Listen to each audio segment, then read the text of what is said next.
kembali di Kompas Petang, saudara. Pesawat Ethiopian Airlines dikabarkan mengalami kecelakaan dalam perjalanan ke Nairobi, Kenya pada Minggu pagi waktu setempat. Pesawat itu mengangkut 149 penumpang dan 8 awak.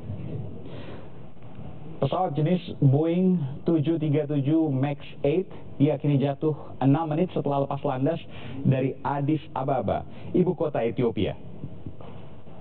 Staf Ethiopian Airlines telah dikirim ke lokasi kecelakaan untuk melakukan segala kemungkinan dan membantu layanan darurat.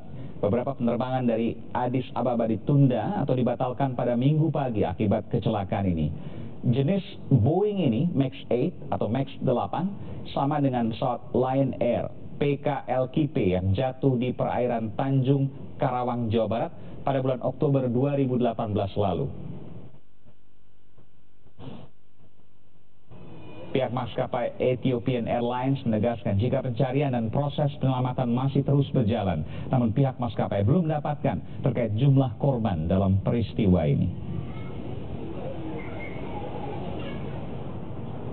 Kecelakaan ini, saudara, dikuatkan saat Perdana Menteri Ethiopia Abiy Ahmed menyampaikan bela sungkawa kepada keluarga mereka yang hilang. Lewat akun Twitter resmi, Perdana Menteri Ethiopia telah menyampaikan bela sungkawa kepada keluarga mereka yang hilang.